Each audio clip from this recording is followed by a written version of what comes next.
Okay. So welcome everyone to another random walk down Mill Street. This week's topic are the memorial prayers that are sung here at Shearith, Israel. And they're common to most Sephardic communities in various forms, similar forms. There's a lot that could be said here, and I'm going to try to keep it short. But I just wanted to introduce the topic by saying that since the beginning of the year, the secular year, we've had a lot of funerals and a lot of death announcements. I don't know how many of you get our emails. It's been a busy couple of weeks, not in a good way. I was thinking about I was thinking about a lot of things. Thinking about having a class dedicated to Leon Hyman. I was thinking about a class talking about the Unterberg family. I was thinking about a class talking about the Solomon family. But I decided instead to talk about the memorial prayer. Each of these people and those I haven't mentioned are memorialized here at Shearith, Israel with the recital of something called the Hashcabah. Hashcabah literally means resting, or the resting prayer, or sleeping, resting. This is our euphemism for demise, for death, and this is the prayer that's said, the memorial prayer for that's said over those who are at rest. And the equivalent prayer in the Ashkenazi community, for those who are less familiar with the Sephardic liturgy, is what's called a Kel Male and El Male Rachamim. That's the equivalent prayer. I see Reverend Bastias doesn't like what I'm saying, but he'll tell us later. But that's the equivalent prayer. They say it at funerals. They say it at yard sites, on the Nachalah, and we have a similar. Fills a similar role, Hashcabah. But the Kel Male, as far as I could see, has its origins in the Middle Ages. With the Crusades, or with Melnitsky, massacres in the 15th or 16th century in Poland, and the Hashcabah is really, I don't have proof positive, but I think it's a much older prayer, and I'll show you why when we get towards the end of today's presentation. But to start us off, might as well just take a look at the text of the prayer and listen to it sung. At least how it's sung here. There's similar ways in all the Western Sephardim communities, and although the music is not the same, it's similar language in most of the Sephardic world as well. So I'm going to share my screen now with my slideshow here. Okay. משman Tov, Hashcabah Memorial Prayer at Shearith, Israel. Let's make sure that you can see my screen. Okay. So this is the prayer. I had it's almost a miracle that I have a slideshow for you today, because my PDF Adobe Reader was not cooperating at all and had trouble getting images into my PowerPoint, but we made it somehow willy-nilly. And so I'm using Dr. Poole's book, which is a good place to start because it's our prayer book. And we have this prayer formula. Dr. Poole puts them, men and women, side by side on each page, but they're really two different prayers that have concluding sections that are the same. The prayer for men, I was thinking about this earlier today, has special introductions for the Chacham, for rabbis, and for presidents or other important members of the community, members of the board, or not even regular members of the board, but people who have led the congregation, Parnasim. Those introductions are called the Chochmah, which is done for the rabbi, the Chacham. And for the Parnas, it's or Adam Rashum, or man of eminence, Marav. And those are just verses that introduce the Hashcabah. So I was thinking today, just randomly, what we would do when we have a woman president of the synagogue, which is bound to happen, perhaps sooner, perhaps later. What verses we would add, or not, but or what happens if we have a woman rabbi? Who knows? One day, who knows if that could happen? But I don't know. I'll leave that question for when it occurs. We'll let the ritual committee decide if they're going to add verses to the Hashcabah. But in any case, my point here is that the Hashcabah proper, the prayer itself, is introduced with verses, quite a few. So the verses that introduce the prayer for the Chacham, the HaChochma and Ashrei Adam, those are verses from Iyov and from Mishlei. And for the Parnas, you have 3 verses from Tehillim. By the way, the last 2 verses, which come from Psalm 36, are the verse that's not there, verse 7, 8, 9. It's a run of verses. Is the verse from Tzidkatecha Kare'el Mishpatecha Tom Rabbah. We could have a whole nother discussion about the prayer Tzidkatecha, which we say on Shabbat afternoon, but just for the purpose here, it is also related to the righteousness of God's decree. We use that verse in several places that have to do with mourning. So it's also an interesting set of run of verses. And then we get to the Hashcabah, the regular Hashcabah, Tov, Shemishem Tov, and we'll listen to it a little later. Another introductory verse that comes from Ecclesiastes. Better is a good name than fine oil, which alliterates much better in the Hebrew. Sof Tabar Kol Nishman, et Elim Yiravet Mitzvah Shemor Kizeh Kol Adam. Another verse from Ecclesiastes, this time from the 12th chapter. Then a verse that comes from a psalm we say every day in the Zemirot. Yang lezu chasidim bechabod yiranu al mishvotam. We say that every morning in the Zemirot. And then we get to the actual prayer, Minucha nechona b'yishibah elyon, which Dr. Poole does a decent job of translating, although not every, he doesn't put it all in order, but it's a pretty good translation, where he says that may the destined portion for the soul be true repose under the wings of the divine presence. It's a little bit hard to work through each of these lines, but the essential point of the prayer is that we ask the Lord to give a peaceful rest to the deceased. And we'll see that on the next page. What I want to show you here is, and also take note of this phrase, Kizohar harakia me'irim matirim. That's an interesting phrase that appears also in the Ashkenazi Kel Malay. But take a look at the other side. This is the men's prayer, which we'll get to the latter half of it on the next slide. But the women's prayer, which is essentially equivalent, certainly in purpose, and by the end it combines, but the introduction is different. It only has one introductory verse, and then immediately it goes into, or 2 introductory verses. Immediately it goes into Aramaic. Rachamana de rachamanuta de lehi ubenrei itbiro maya ma'aden ve'amad ate. That's not Hebrew. That's Aramaic. And that's indication to me, and maybe we'll talk about it a little later, that these prayers are pretty old. Maybe not ancient. Maybe the most famous Aramaic prayer, Kaddish, probably has its origins in the Second Temple period. I don't think Hashcabah does. Maybe it does. But it certainly would have its origin in a time and place where Jews are speaking Aramaic, probably in Babylonia, probably during the Gaonic era, which is relatively early for many of our prayers. It's a pretty old part of the Siddur. Unlike the Kel Malay, which comes in the middle, a little bit later in the Middle Ages.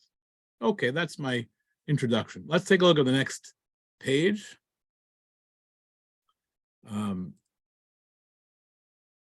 Getting to the centerpiece and the main message of the Hashcabah is that God that God should grant nefesh that He should give to the deceased ruach Adonai tenichenu began Eden. He should give him rest in in paradise, Gan Eden, in the Garden of Eden. That's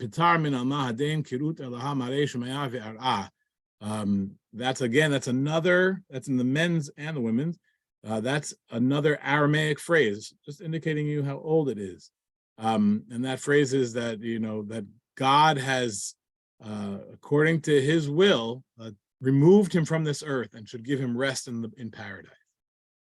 And then we have this Kedichtiv, which is the original proof text. Unlike those introductory verses which are added on later as the prayer developed, the original proof text to the whole prayer is what it says in Isaiah.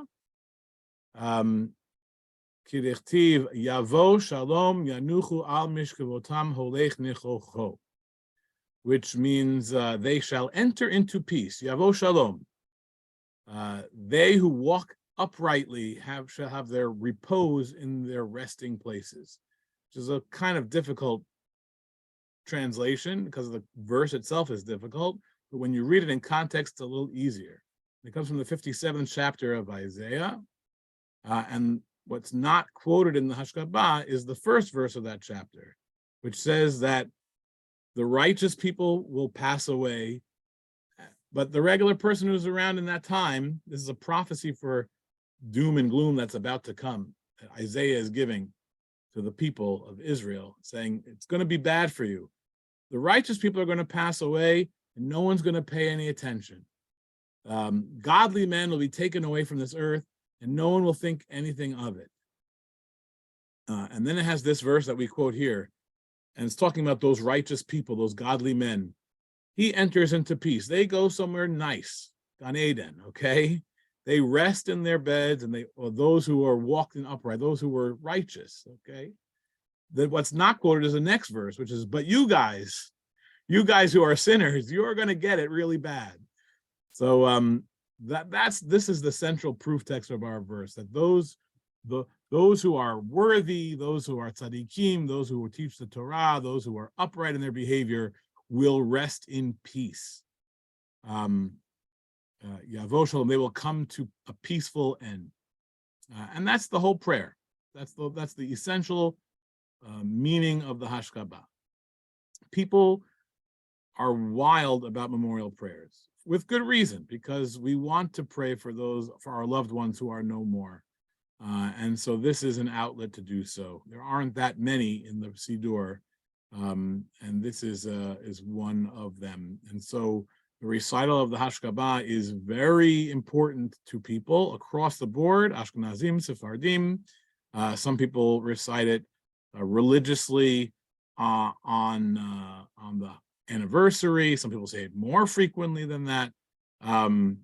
We here in the synagogue have something called a perpetual list of Hashkabot, which we recite every Rosh Chodesh and every Kippur in its entirety, as well as on the week of the anniversary. So people get Hashkabot a lot in our synagogue.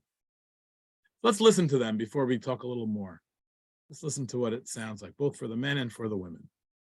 And here I have just the Hebrew text without the translation, or I should say the Hebrew and Aramaic text without the English translation. We'll listen first to the prayer for the men.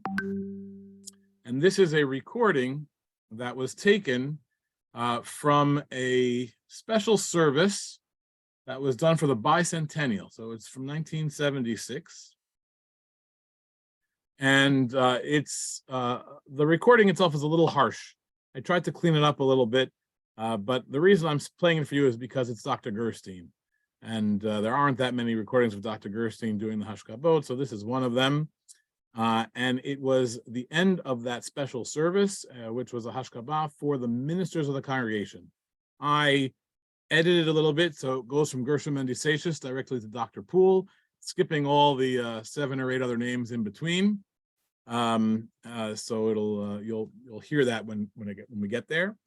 And this is the long form of the Hashkabah as recited for a minister, for a chacham. והחוכמה מאין תימצא באיזה מקום בינה, אשרי אדם מצא חוכמה, ואדם יפיק תבונה, מה רע בטובך שצפנת לרעיך, פגעת לך ושמחך נגד בני אדם, מה יקר חסדך אלוהים, וברי אדם בצל כנפיך יחס עיון, עיר ועיוני דשן ביתך, ונחל עדניך תשכם, טוב בשם משמן טוב, ביום המוות מיום היוולדו, סור תברך ונשמע, את האלוהים ירא ואת מצוותיו שמור, כי זה כל האדם, יגלזו חסידים בכבוד, ירננו המשכבותם המנוחה, נכונה בישיבה עליונה, תחת כנפי השכינה, במעלת קדושים וטהורים, כזוהר הרקיע מרומזרים, וחילוץ עצמים וכפרת רשמים, והרחקת פשע והקרבת ישע, וחמלה וחנן לפני שוכן מאמונה, וכולה כתבה לחיי העולם הבא, שם תימנת ומחיצת וישיבת נפש השם הטוב, המשכיל ונבון הישיש הנכבד, הגביר הנגלה, נגים זמירות ישראל, ירשום מנדס סיישס, והמשכיל ונבון הישיש הנכבד, הגביר הנגלה, נגים זמירות ישראל, מורנו הרב, דוד דסולה, בר אליעזר פול, רוח אדוני תניחם בגן עדן, יתפטרו מן גלמדן כתומרי שמיה וירגע, המלך ברחמיו יחוס בכל עליהם, ילווה עליהם השלום, וימשכותם יש שלום בנתיב, יבוא שלום, ינוחו על משכבותם הולך נכוחו, הם בכל שוך בימם ישראל, בכלל הרחמים והסליחות.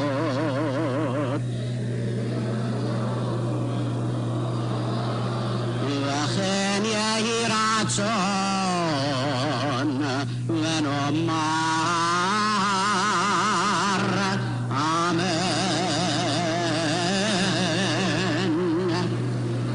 תקובל ברחמים וברצון תפילתנו. So that's the Hashcabah, the Tov Shem. By the way, one day soon, maybe next class or coming up in a future class, I'm going to talk about that little phrase at the end, Tikubal Barachim Zon Tefilatenu, but not tonight. Anyway, that's the way it is said for, at least here, for the rabbi, for the Chacham, and which contains the regular form of the Hashcabah. When do we say this Hashcabah? And we'll listen to the women's one first, and then I'll talk to you about the different occasions we recite it. This is Bram Cardozo in a recording meant to train Chazanim, so it's much faster. And this is the Eshet Chayil, not a public recording.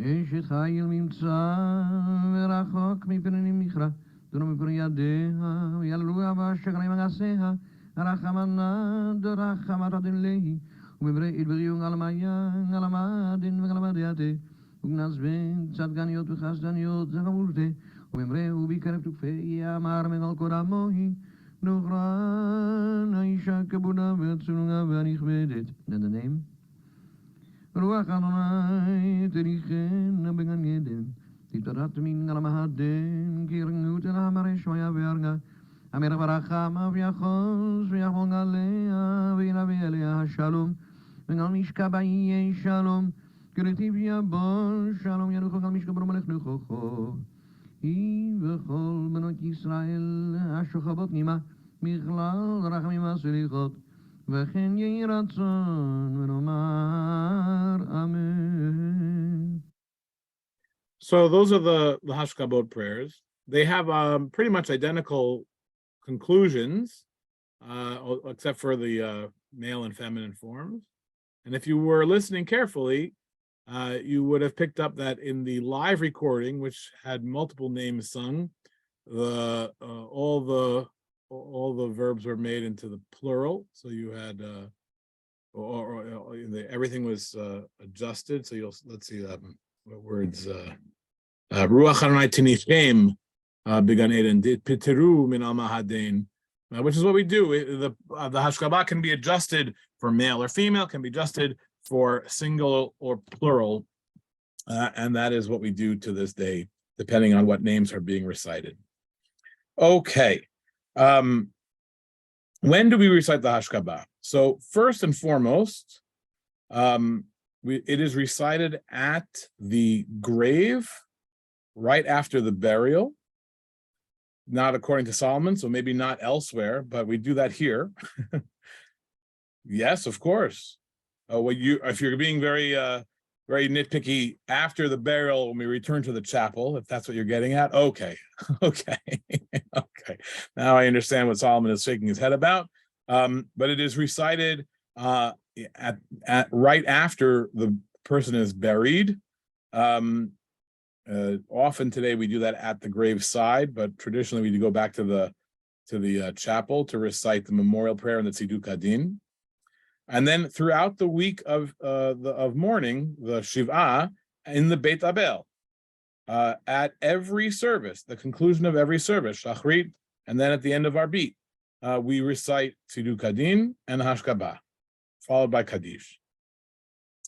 Then it's said in the synagogue, on the Shabbat during the Shiv'ah, although there it's specially done without any Mishu Erach, as normally is done on Shabbatot, which we'll talk about in a second. Then it's said at the end of the Shiloshim, the 30 days of mourning. Then it's said at the end of the 11 months, after someone finishes Kaddish. And then, of course, at the Nachala on the anniversary day itself. And or, depending on when the family attends, on the Shabbat following any of those dates. So if they're not able to come to synagogue on the anniversary itself, and you come on the Shabbat following the anniversary, it'll be recited then. If you come on our beat of the anniversary to say Kaddish, you'll get a Hashcabah then. If you come on Shabbat, you probably will get called to the Sefer and get another Hashcabah then. So you can see it's said a lot of times. And then, as I said earlier, if the name is on the perpetual Hashcabah list, it's also recited every Rosh Chodesh. So yeah, there's a lot of Hashcabah, but those are the times when we recite them in the synagogue. There's other times that are sort of additional, and some of those are during the 11 months. We have something called the 11-month list, which is a list of everyone who was buried in the synagogue cemetery, congregational cemetery within the last 11 months. And for the names on that list, we recite that every Shabbat, on Shabbat afternoon, Shabbat Mincha. So yet another time when Hashcabah are said on Shabbat Mincha. And sometimes without being in the synagogue, there is something called a meldadura, or a lazing, which can be recited privately with a group, or sometimes in a synagogue, and let's say it's a private gathering to study Torah, Nevim, Ketuvim, recite a Kaddish, Mishnah, recite a Kaddish, and have a Hashcabah. So a lot of times when you can say a Hashcabah, it's essentially just a memorial prayer. There's no special requirement that it doesn't need a minyan to recite a Hashcabah or anything like that. It's just verses that express our desire that the Lord grant the deceased peace and peaceful repose in paradise. Now, as you might imagine, because it's fairly emotional kind of prayer, it has been treated a lot in the synagogue, meaning there are lots of questions about it that rise recurring frequently. What I didn't show for you here is that there are other forms of Hashcabot which we are rarely said. In Amsterdam, for example, there is a special form of Hashcabah that is recited in memory of certain people, although I guess it could be expanded to a general class, of people who were killed al Kiddush Hashem in an Odo de Fe, who were killed by the Inquisition. And there are certain times in the year, I think for the anniversary of various people who were victims of the Inquisition, where that form is used. I believe, and Solomon can correct us at the end, that same form is used for victims of the Holocaust. I'm not 100% sure. No, it's not. Okay. And we used it here actually, kind of as a one-off when there was anti-Semitic incident and people were killed. I think in the synagogue in where was it again? Not Milwaukee. It's escaping my head right now. But a few years ago, when there was that synagogue, St. Louis, was it St. Louis? No. All right, it'll come to me after the class is over, I'm sure. A Tree of Life synagogue. But anyway, so we use that form. Pittsburgh, thank you.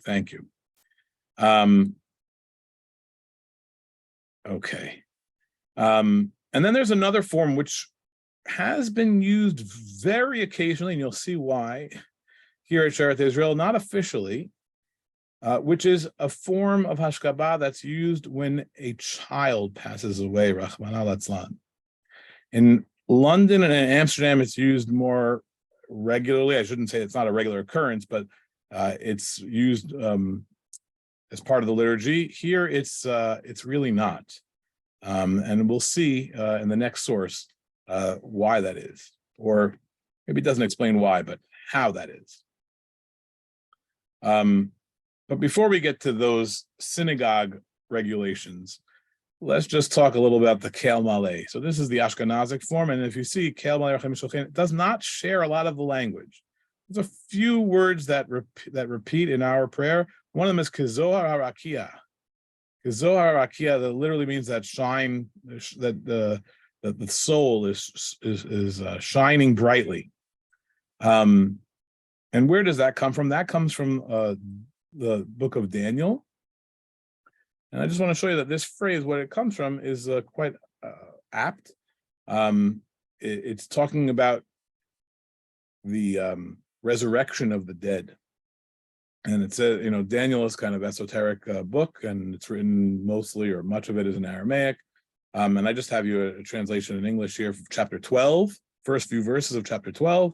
It says, in that time, at the end of days or whatever, the angel Michael will get up. And then you can look at verse 2. Many of them that sleep in the dust of the earth, those who are already deceased, shall awake, some to everlasting life, and some to reproaches and everlasting abhorrence. So this is, one of the early sources for life after death and punishments after death. That's a whole class or series of classes, which I'm not prepared to get into. But it's talking about resurrection of the dead. And then it says, and those that are wise will shine as bright as the heavens. And that's this phrase, Kizohar Harakia Matirim. They will shine as bright as the stars of the heaven, the firmament. And so that phrase appears both in the Ashkenazic form of the Kel Maleh as well as the Sephardic Hashcabah. Now, what is the earliest source that anyone can find for praying on behalf of the deceased? And for that, we have to go to the 12th chapter of the book of Maccabees. Now, the book of Maccabees is not in our canon. It is in the Apocrypha, the books that are not part of our holy books, but did make it into the Christian holy books because they're in the Septuagint. And there is a great debate about whether, there's 4 of them, but the first 2 are they're written originally in Greek, and there is a theory that they were written originally in Hebrew.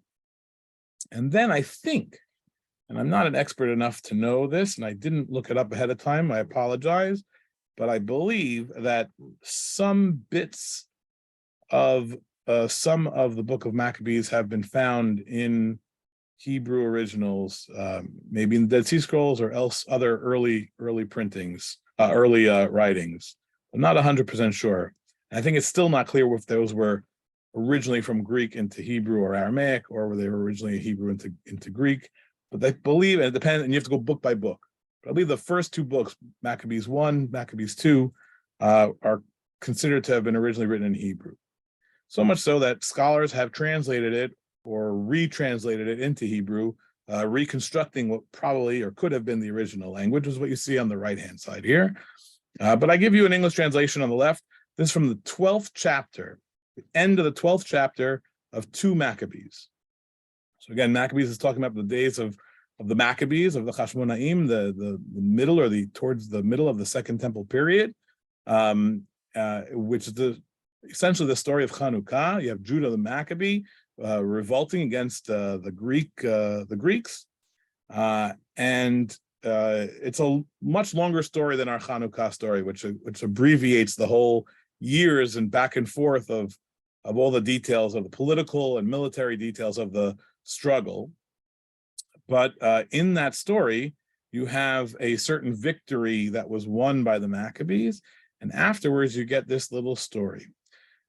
Judah, this is talking about Judah Maccabee, the Judah the Maccabee. He rallied his army, went to the city of Adullam. As Shabbat was coming, they purified themselves according to their custom and kept Shabbat there in that city.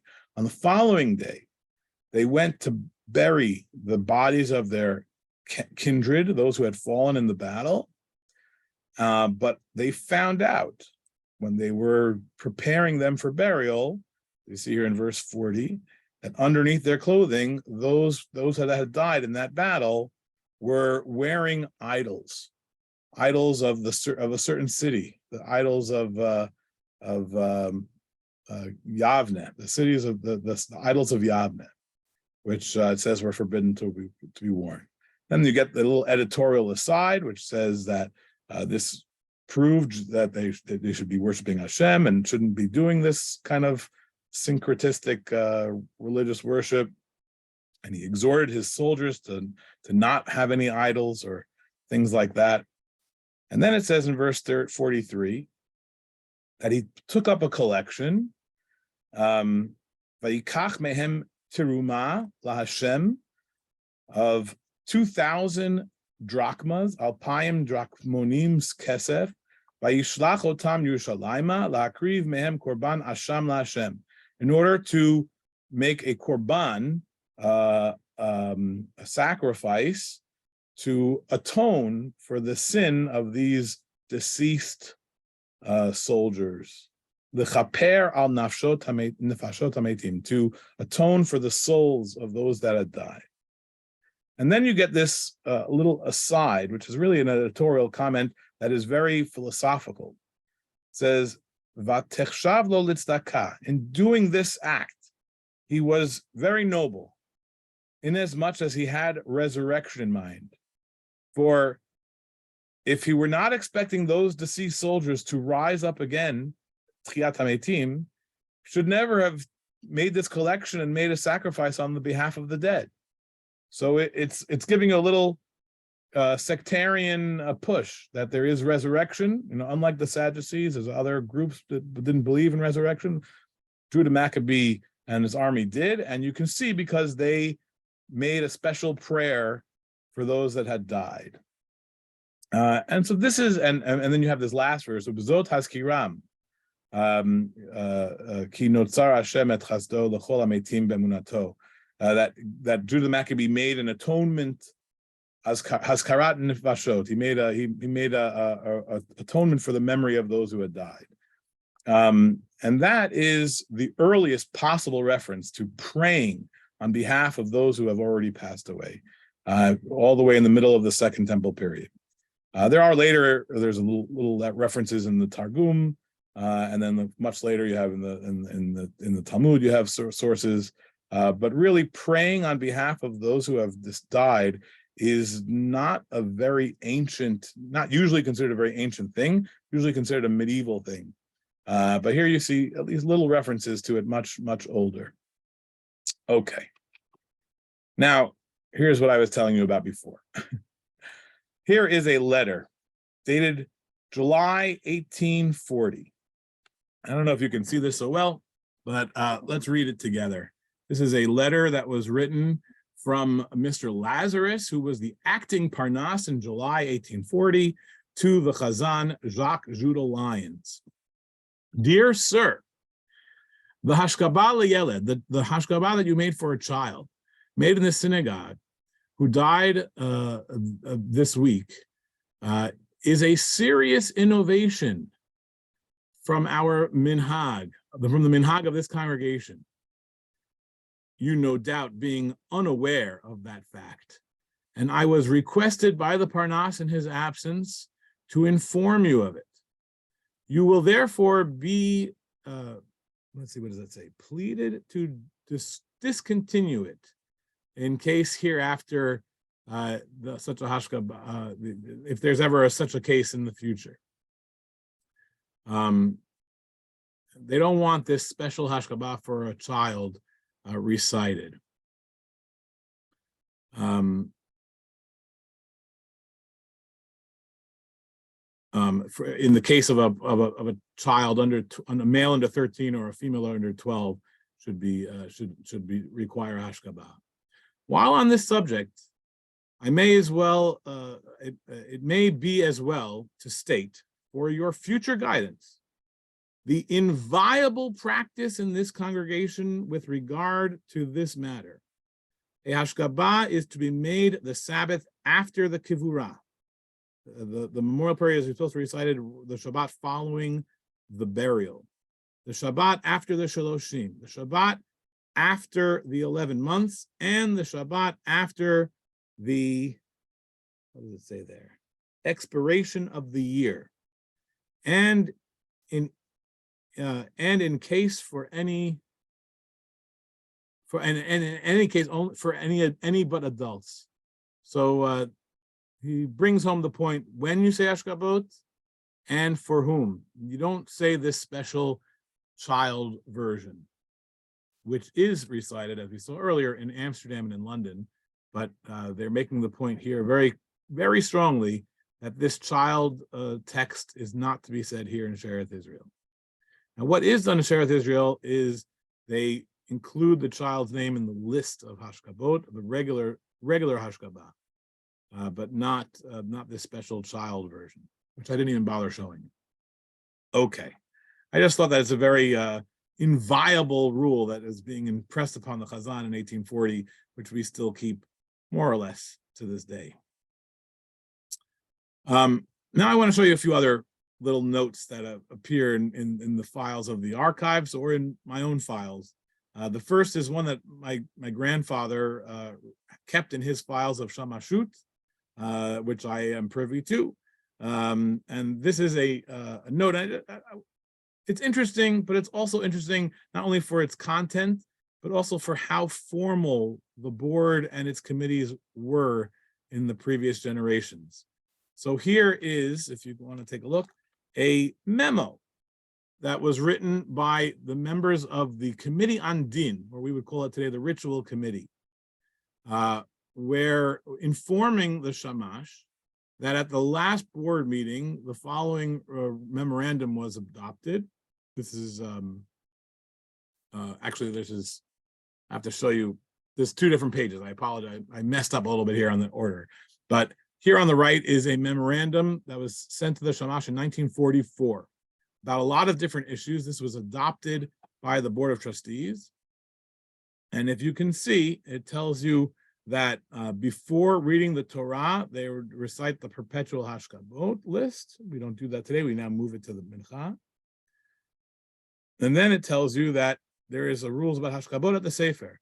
Customarily, no Hashcabah is recited after the first month, the Shloshim, of mourning, unless it is the anniversary.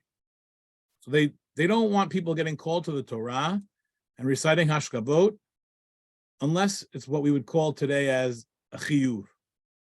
So we don't really follow this today. Today people come to the synagogue, and if they want to recite a memorial prayer, we let them.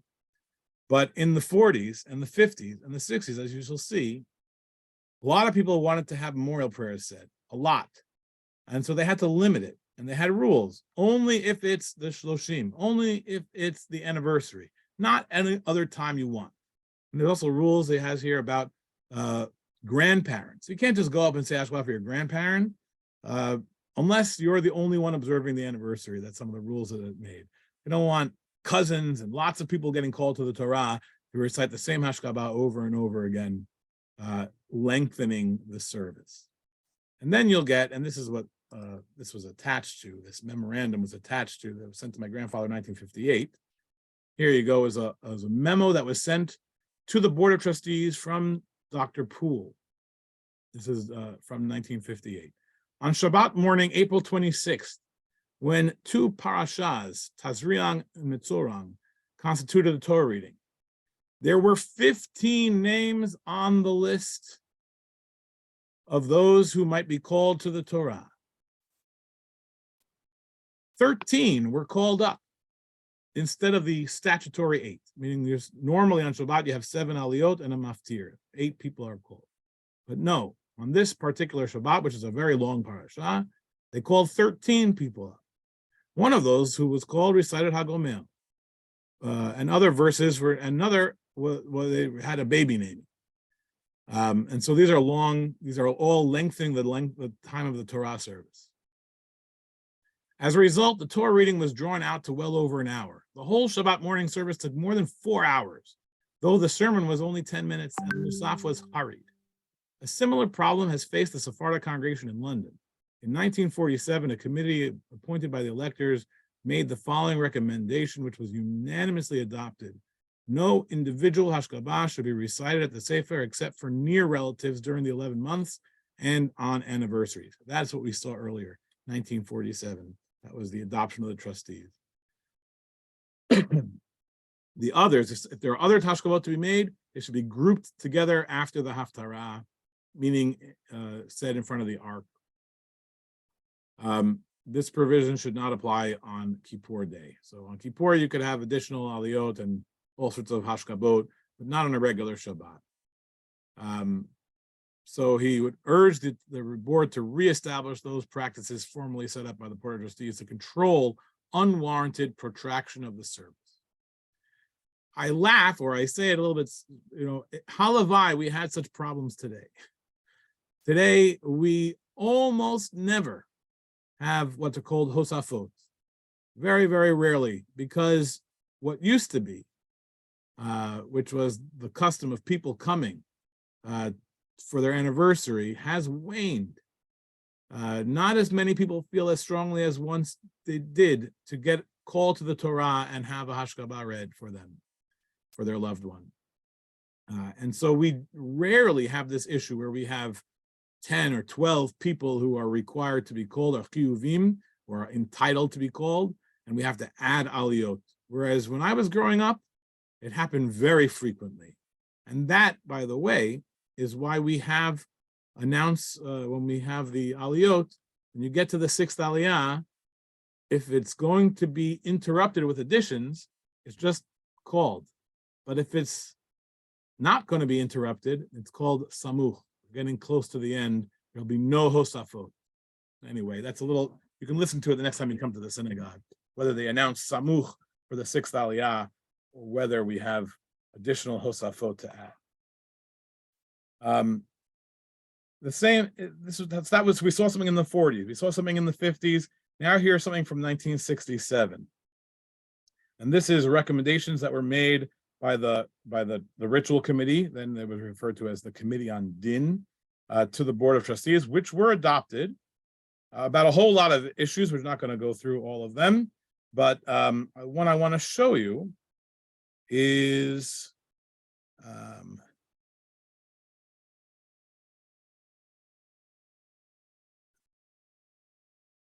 number 7. The committee favors adoption of a short form of the Hashcabah attached hereto and as used in the Sephardic congregations of Amsterdam.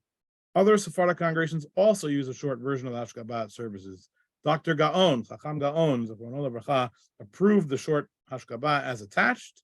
It has all the essential elements, and this short form is not to be used when the decedent has a title, meaning if it's the rabbi or the parnas and it gets these special introductory verses, then we don't use the short form, use the full form. But for regular people, use the short form. And then it's attached. What is the short form?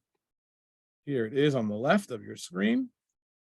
It's the beginning and ending without a lot of words in the middle. So you can see it's much shorter. We've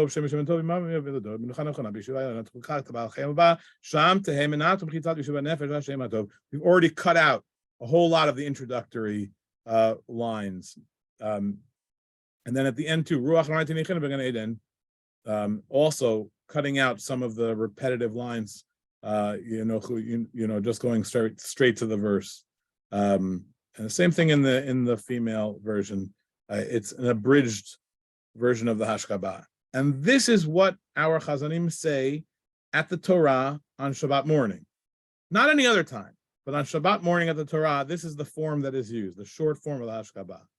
If you come on a weekday and you have Hashcabah read after Arbit, you get the regular form. If you come on Shabbat morning and you go to the Torah, you get the short form.